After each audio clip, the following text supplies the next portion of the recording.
Did I tell you that one of the fucking kids started bongoing my butt? I thought that I got rid of that in the last class. Bongoing your butt? Yes. Why does he God, that's never happened before. Why does he bongo your butt? It's a girl. Why does she bongo your butt? She's to my butt. Maybe she thinks you have a nice butt. That's a weird thing to say about a child.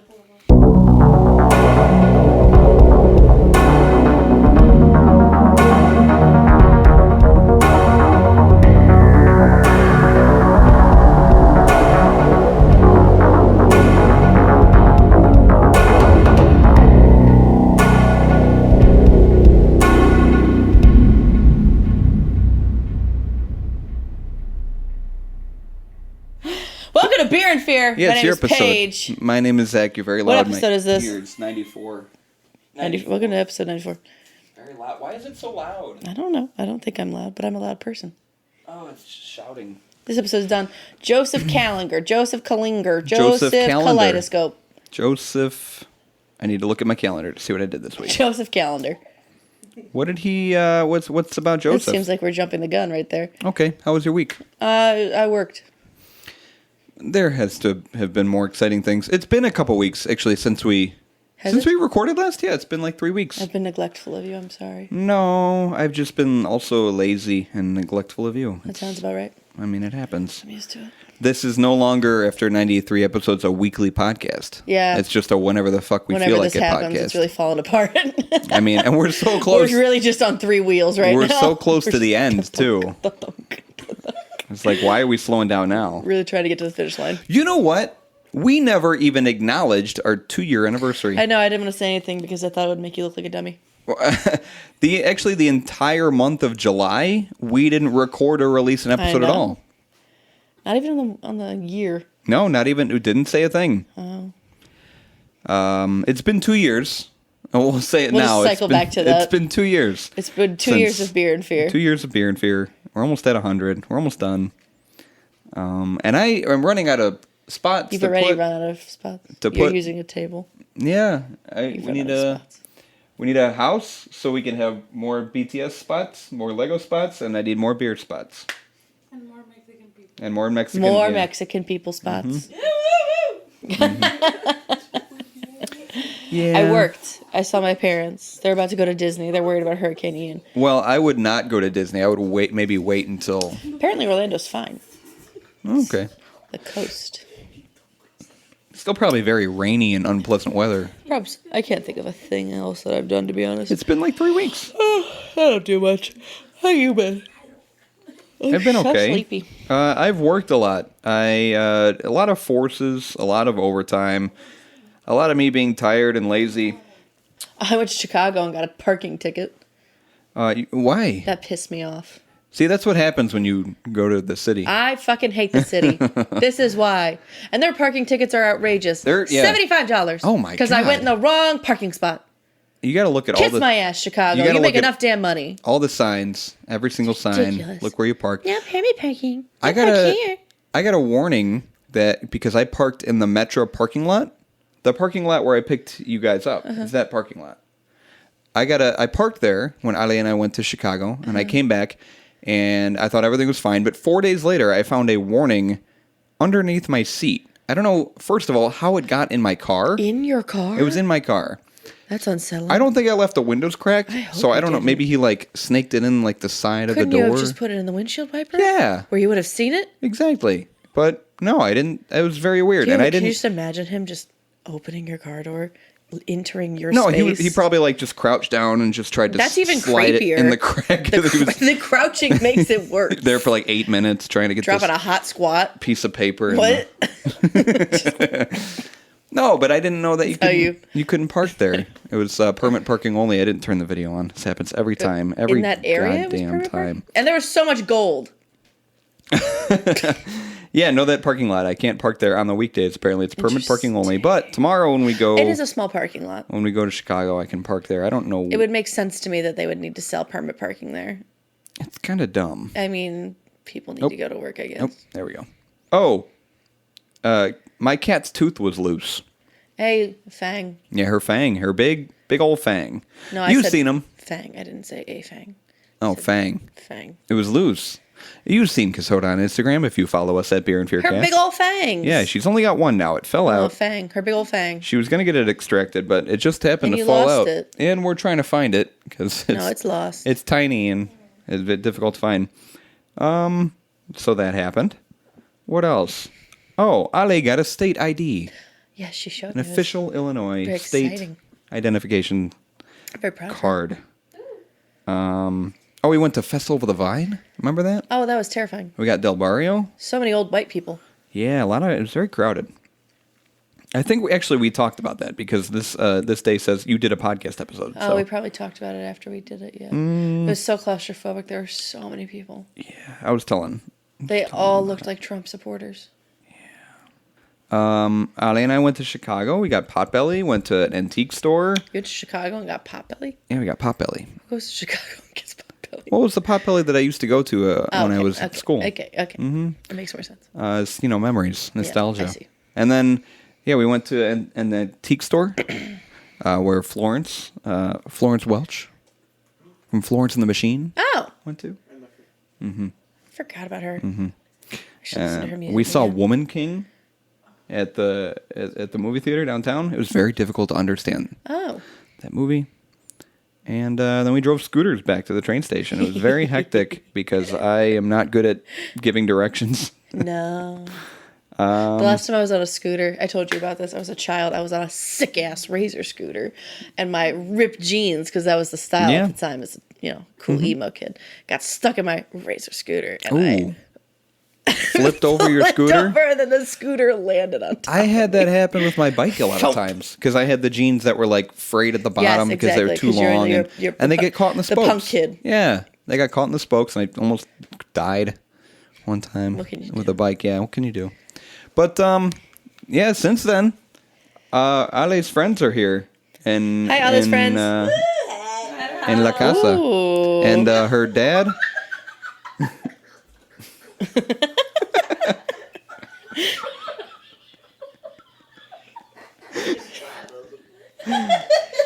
Super weird people. It's been like that. Last time you were here. Pretty much the whole time they've been here, it's kind of been like that, and it's been a lot of fun. And then her dad was here for his birthday, and we got to take him out for his birthday. It was a lot of fun. Go? We went to the Graceful Ordinary. That sounds fancy. It's downtown in yes, St. Charles. You've been there before. It was the expensive place Mm-hmm. with the flower drink. Well, it's not too expensive. I feel like because we went to Catch 35. Yeah. With Ale's sister. I ordered crab legs that were $120. Yeah, and they were like a pound. And they were they were okay. We talked about how you regretted it. Yeah. Here, the food is way better. And it's a lot cheaper. It's not cheap food, but it's a lot cheaper than Catch 35. And it's a nicer place. So, Graceful Ordinary, downtown St. Charles. It's very nice. Nice view of the river, too. That's a great way to stay in shape. Great way to stay in shape. That's, yeah. Mm-hmm.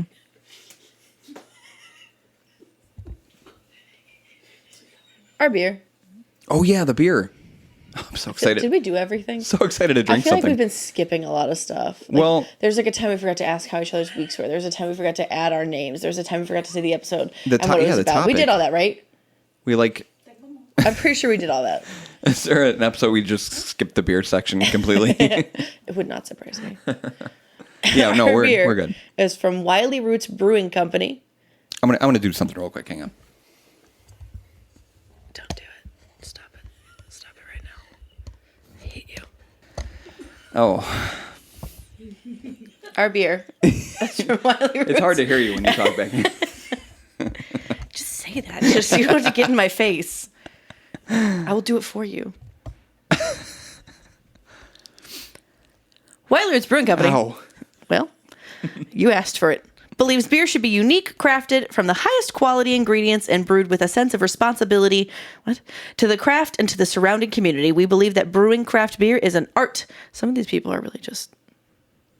Well, it sounds like the same thing. Talking out their asses. Yeah, it sounds... Every brewery, they say the same stuff. We're all about the community. It's just an art form. And that it should be grounded in the core values of honesty, integrity, hard work, and the belief in one's ability to create and share. This is just... They're all the same. We are a small, independently owned brewery with a unique focus on mixed culture, barrel-aged, and spontaneous beers in downtown Greeley, Colorado. Oh, have we done Colorado a beer. Colorado beer yet? Can you guys say brewery? Brewery.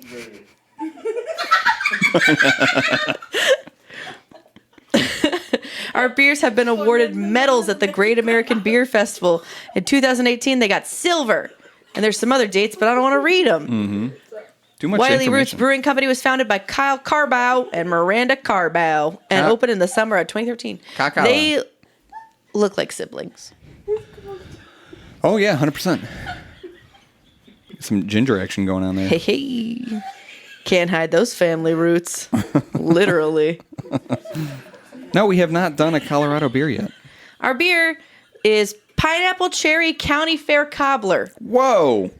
That sounds intense. There's a lot of words. It's a fruited kettle sour. Its ABV is 7%, bit on the high side.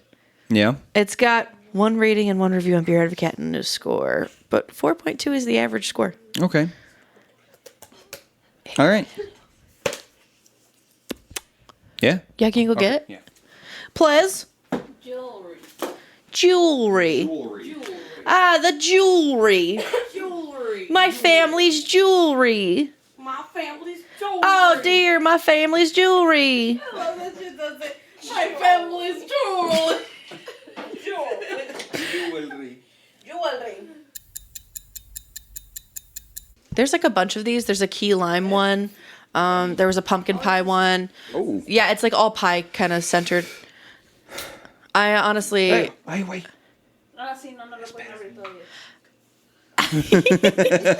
I honestly just picked it because I was like, pineapple cherry, what? Probably. It sounds really good. Okay, let me explain. I'm sorry. They're gonna read the beer, the brewery, and everything. They're gonna describe the beer, and then they're gonna shut the fuck up. I'm explaining. And then It's like you guys haven't even watched it before. no, they haven't. They haven't. He totally has. That was so convincing. He said, Oh my god! You listened the first episode. oh, that's the worst one. No, it's not. In the beginning. In the beginning. First of all, I like the environmentally conscious Is that a packaging. thing? No. Oh, the cardboard. I was like, cardboard, what? Yeah. This is aluminum. The cardboard thing. Government warning. You according to this fucker. section. You son of a Brewed beach. in can 1 pint. Sour with pineapple, cherry, graham cracker flavor. Isn't that interesting? Cinnamon, vanilla, and milk sugar.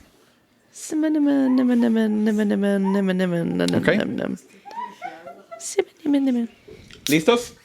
Yeah. I feel like it's gonna explode. You know, Wait, no, listos? buddy, I'm ahead of you. That is all pineapple. Ooh, Oh! ooh, ooh. I got some on my glasses. I'm interested. That smells really good. There's a lot going on over there. No foam at all. No head. So no head? So no head. Have you seen that Vine? I think I've shown it to you. I think so. With the skateboard. So no head. Oh look, no, there's a little. She got a little. Just a tiny A little bit. little. A little baby. That smells good as fuck though. Oh, Pineapple cherry. Okay. it looks like That's a color. Fruit juice. Huh. Like Minute Maid, like strawberry orange juice color. It's like a weird pinkish Sometimes I think orange. you're colorblind. That whole up. orange gold thing. It's gold, okay? That really put a lot of stuff into question. It's green. Salud. Cheers. Salud. Okay. I already tasted it. Too far away. Smooth as fuck. Ooh. What the hell? I get a lot of pineapple. I think it's like both. I don't get a lot of cherry. No. I feel like they're both. The first thing I tasted was cherry. I feel like they're both there equally. It's refreshing though. Yeah. Was banana. Was banana? Banana. You having a stroke? I haven't tried it, but it smells like banana. Oh, it smells like banana. Smells like banana. Like a lot of banana? Yeah. Wow. Pineapple, cherry, graham cracker flavor, cinnamon, vanilla, and milk sugar. Secret banana. With a hint of banana. No, it's very fruity. Mm-hmm. It's not like super intense, like fuck you up sour. I'm trying to find the banana. I want to taste banana. I can kind of sense it. There's hardly any carbonation in it at all. It's not my favorite sour. I like sours that are a little more fizzy and tingly. It tastes like a pineapple cherry. I've never had a pineapple cherry pie, but it tastes like a cherry pie with pineapples. I feel like I taste both fruits just evenly. I do not. The first thing I tasted was cherry, but pineapple's in there. Pineapple. So I don't get a section. No, you don't. This episode. It's like that one episode where I did that same thing. My connection for this is even stupider than Frino's speech. Great. There's literally. Our topic is Joseph Kallinger, Kaleidoscope Kallinger. He was born Joseph Lee Brenner III. I hope to never, ever experience meeting someone that's a third, a second, a junior, a senior, because you're just a copy. Yeah, there's no originality in the name. But I'm just like... But also why? Why did he changed his last name then? I guess so. Or did he... Like, why? I didn't get a chance to ask. Oh. He was born December 11th, 1935, and he died March 26th, 1996. So close to my birthday. That is very close to your birthday, yeah. He was an American serial killer, and he murdered 3 people, which honestly, how does that make you a serial killer? It's just 3 people. I think it's 3 or more. Is that like the classification? Yeah. I think so. How many people have you murdered? Mm-hmm. 1? At least 3 or more. More. Yeah. Just check mark it. Exactly. And he tortured 4 families. I don't know how that... I guess that's just information. Okay. And he committed these crimes with his son. He committed these sons. He committed these sons with his crimes. His 12-year-old son, Michael. Oh, damn. So there isn't a lot on him because he's like a small-time serial killer. Obviously, he's killed 3 people. Obviously, murder is bad, and you shouldn't be like... Murder is bad. Murder is bad. Put it on my tombstone. Quote of the year. But 3 people. Yeah, it's a small-time serial killer. He didn't even eat them. It wasn't that bad. It's just 3 people. Kallinger was born on December 11th, like I said. Is he a Sagittarius? I think so. December 11th, I think so, yeah. December Zodiacs. Sagittarius? That little bitch. Mm-hmm. Never trust a Sagittarius. Jack's a Sagittarius. That's right, he is. He's the only Sagittarius I know besides... He's the only male Sagittarius I know. Besides Jack Oh, Kallinger. hey, I take it back. You Sagittarius? Yeah. I like male Sagittarius. Libra? Libra. Oh. Wait, when's your birthday? October 5th. That's funny. That's the day after my little sister Emily's. Right on the edge. That's good. Emily's. She's a good Libra. Libra. October Libras are the best. They're the best Libras. They're the best. October Scorpios are the best, in my opinion.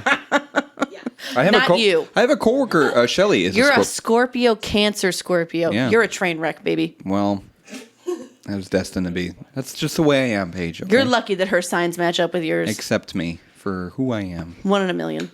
Yeah, it just, I don't know, works out. No, you're 1 in a million. Oh. She's 1 in a trillion. You're right. Facts. Anyways, John Kallinger. Yeah, Kaleidoscope.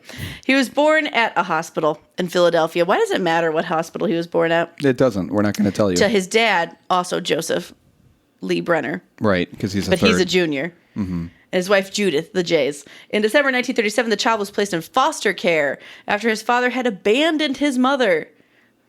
Ain't that a bitch? That's shitty. On October 15th, 1939, he was adopted by Austrian immigrants Stephen and Anna Kallinger. Oh. The Callenders. See, that answers the He question. was abused by both his adopted parents. So severely that at age 6, he suffered a hernia inflicted by his adopted father. I know. The punishments Kallinger endured included kneeling on jagged rocks, being locked inside closets, consuming excrement, Oh, Jesus. committing What the fuck? self-injury, being burned with irons, being whipped with belts, and being starved. When he was 9, he was sexually assaulted by a group of neighborhood boys. This guy's had it rough.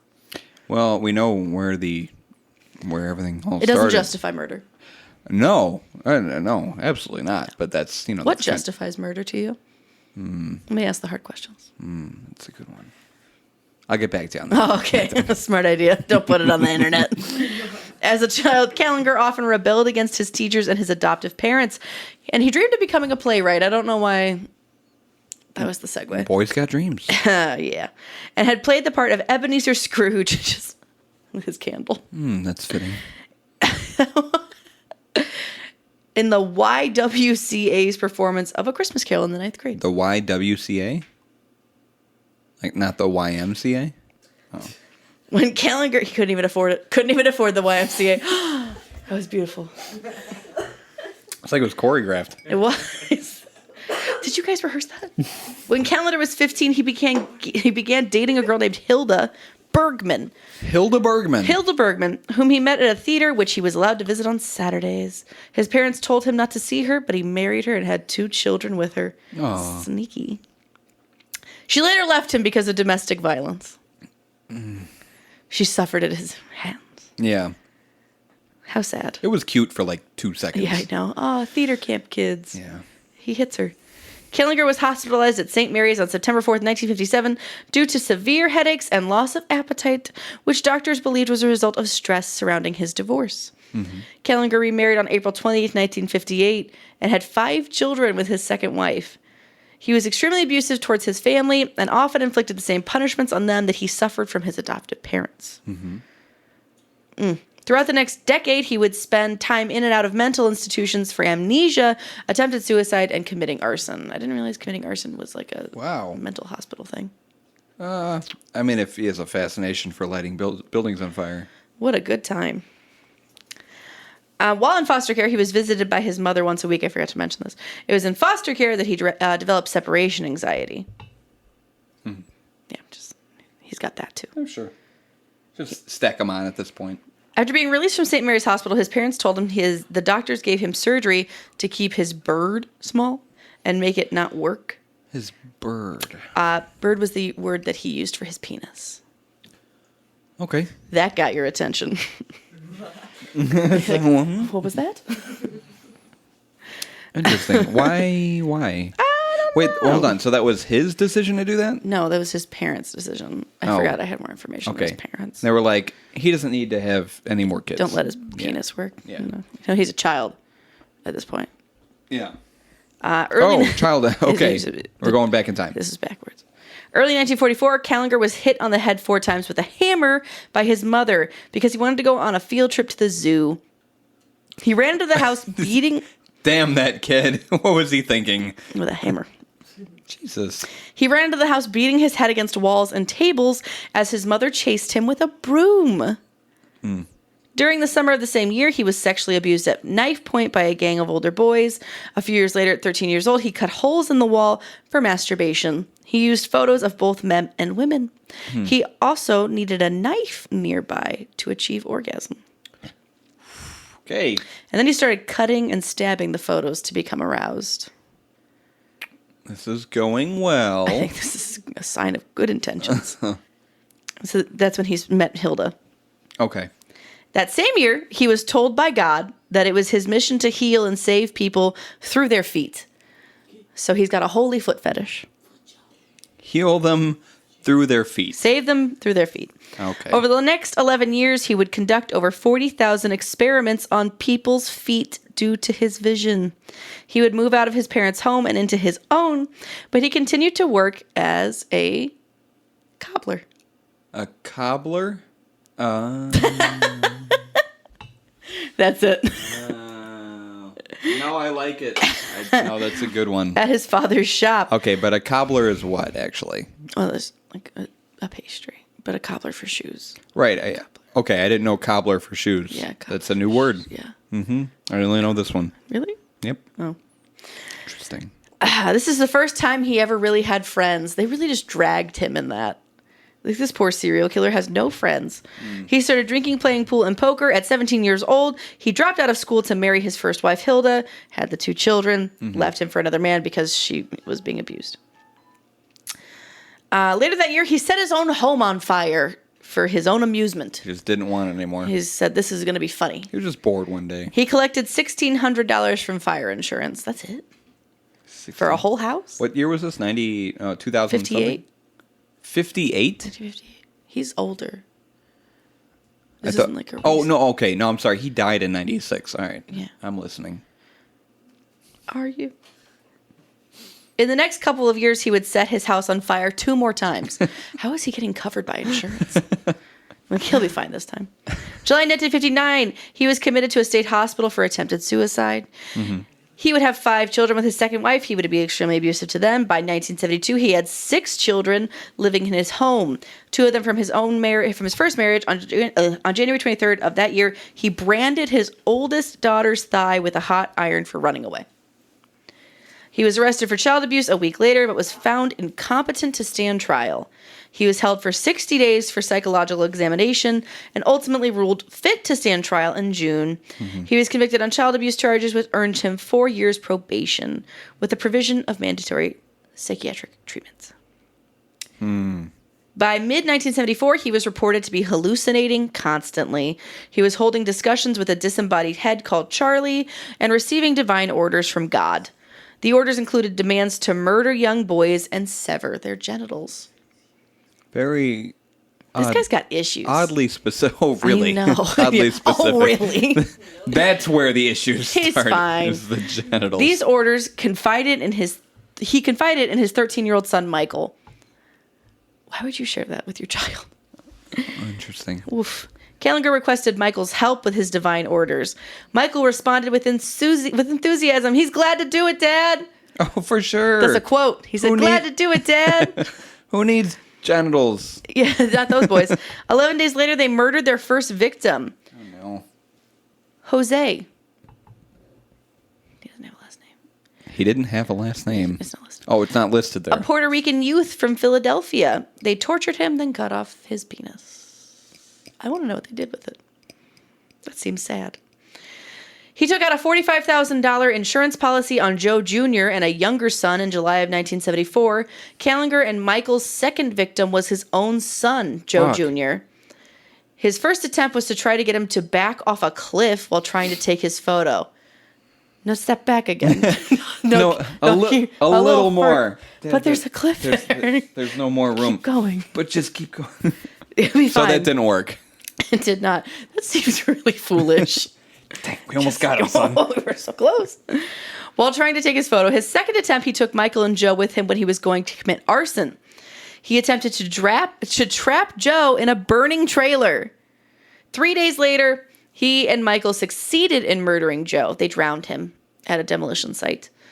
His body was recovered by authorities on August 9th, 1974. He was questioned as a murder suspect, but there wasn't enough evidence to charge him.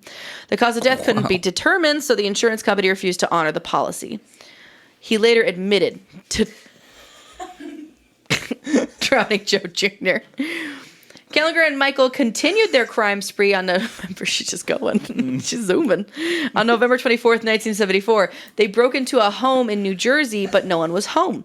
They broke into a second home where Kallinger sexually abused a woman. On December 3rd, 1974, they kidnapped 4 women during their bridge game in, I don't even know what that is. It's a township. I can't even, I don't even want to say In what state? Pennsylvania, so you know it's weird. Oh, yeah. And stole $20,000 worth of valuables and cash.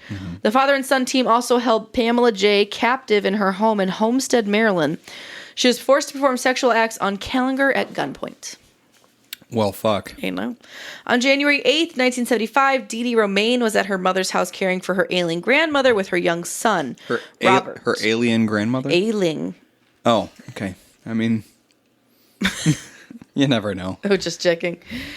With her young son, Robert. While the rest of the family was out for the day, around midday, she noticed a man and a boy approaching the house. Kallinger identified himself as John Hancock, a salesman.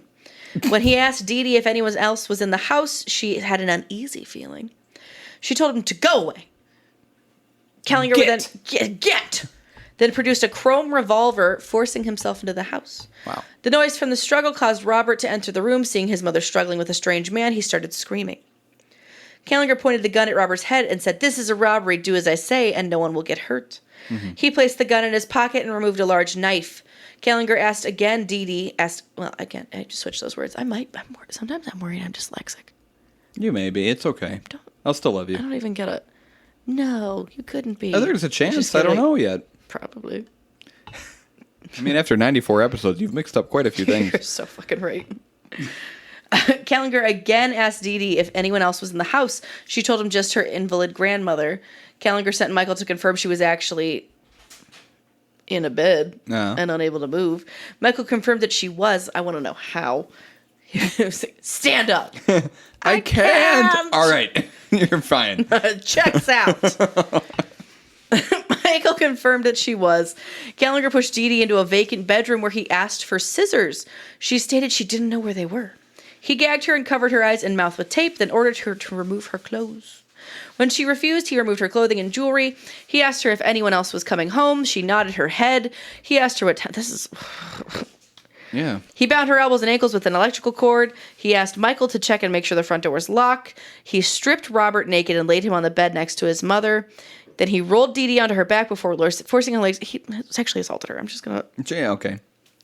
It turned out she was menstruating. Okay. So he was disgusted by that. Okay. Excuse me. He removed her tampon and threw it on the floor. He was just like, "Oh, get rid of this." Interesting how the details here. I know. They got all of the story. That's, well. Oof. Shortly after, Dee Dee's sister Randy returned home. She was surprised to find the door locked. She tried to unlock it. Kallinger opened the door, dragged her inside. He put a gun to her head and told her it was a robbery. When he demanded money, she gave him $5. He pushed her into the room he had kept Dee Dee and Robert in. She started to panic when she thought they were dead. She was allowed to check on them to calm her down. He again asked for money. She told him there was some in the box on the dresser. He ordered his son to check while he made her strip. She complied when he took out his knife and wanted to know if anyone else was coming home. She replied saying, "Lots of people." He bound her like Dee Dee, rolled her over, and discovered she was menstruating as well. In his frustration, he cried out, "What is this?" "The female body, bucko." Bucko. A while later, Edwina returned home to find her front door locked. Okay, she wasn't kidding. A lot of people coming home. She was accompanied by Retta and Retta's boyfriend. That's a lot of people. Oh, yeah, there's 3 more coming in. She reached forward to ring her doorbell when he opened the door with a gun. He instructed them to do as he said, and no one would be hurt. He ordered them into the living room. Edwina and Retta, on one side of the room with Frank on the other. They removed their jewelry. They bound the women's feet. It's a lot of detail. Everyone's menstruating. Just checking. They both left all the people in the room to search the house for valuables. The phone rang, but it was ignored. A short while later, there was a knock at the door. Again, Kallinger went to answer it. There were raised voices before he ushered Maria inside. Oh my God. Their 21-year-old neighbor. Maria was forced to lay down. He gagged Frank, that's Retta's boyfriend, before binding tape around his face and hog-tying him. He threatened to cut his penis off, too. "If you move, this goes." So fucking much. Oh my God. So eventually they reached a point of running away. Yeah. I had to skip. I can't. Sure. He got careless during their getaway. He discarded a bloody shirt close to the scene. Officers were able to trace the shirt back to him. On January 17th, the Kallingers were arrested during a joint raid by federal and state authorities. 2 months later, the courts decided that Michael was delinquent but salvageable. The murder charges were dismissed in return for him pleading guilty to 2 counts of robbery. He was placed on probation until his 25th birthday. Kallinger's first trial in Pennsylvania ended with a hung jury in June of 1975. 3 months later, at his retrial, he was convicted on 9 felony counts and sentenced to 30 to 80 years in prison. The judge was quoted as saying, "Kallinger was an evil man, utterly vile and depraved." He was convicted in October of 1976 in New Jersey for the murder of Maria. Mm-hmm. He received a mandatory life in prison sentence to run consecutively with his time in Pennsylvania. In prison, Kallinger was prone to violent outbursts. In March of 1977, Kallinger set himself on fire. Jesus. A month later, he assaulted a fellow inmate. Then he set his block on fire. In March of 1978, he slashed a fellow inmate's throat in an unprovoked attack. His victim managed to survive. In an interview 10 years later, Kallinger expressed his continued desire to slaughter every person on Earth. Afterwards, he wished to commit suicide and become a god. By this time, Kallinger was tried and convicted of murdering Jose and his son, Joseph Jr., which added 2 more consecutive life sentences to his conviction. In 1990, he was briefly transferred to Pennsylvania's Fairview State Hospital for the criminally insane after a spree of suicide attempts and religious hunger strikes.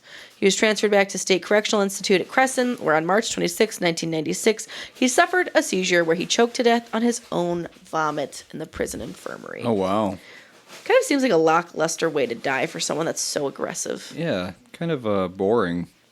Kind of seems like, I don't know. It's not at all imagining, not at all how I imagine him to look I know, like. right? It's very strange. What'd you think of the beer? It's tasty. I finished it, I think, right? No, there's more there. They can. I like sours that have a little more fizz and tingle to them. This one, it just drinks like a juice. It's tasty, it's fruity, it's juicy, but it's not. I don't know, it's not very sour to me. It's a little more sweet than sour. Yeah. I don't know. It's good, but It's good. it's good. It's good. Yeah. But we've had a lot of sours. We have, but that's just because it's our preference lately. We got to switch it up. I would say it's primarily your preference, but I mean, Yeah, it's fair. You pick a lot of random ones. I am always. But I'm just drawn to the interesting ones, and the interesting ones always end up being sours. Yeah, that's fair. But I am always worried about getting a beer that you will hate because that's happened. I want that though. Many. Okay, all right. I want a visceral reaction. I want to be disgusted. Okay, that's happened many times in the past, I and know. sometimes my safe space, my safe spot, is a sour beer. Some of these are so gross. Yeah. What about you? I thought it was pretty tasty and juicy and refreshing. Sometimes I don't like the fizz because it makes me burp a lot. Yeah. And sometimes I just want to be able to down a beer. It's downable. This is chuggable. Mm-hmm. Haven't had to use that comparison in a while. I could chug it. I could chug it. You can chug it. Good pick. Yeah. Do your thing. Do your spiel. Beerandfearcast.com. Close this bitch. Beerandfearcast.com. Beerandfearcast.com. 3.95. 3.95. It's at Beer and Fearcast on Twitter, Facebook, Instagram. We don't do TikTok anymore. No, we I don't lost do, all motivation for we don't that. do Reddit anymore. Either. No. That was just dumb. We don't do Patreon anymore because who Who cares? fucking cares? But normally episodes every Wednesday at noon.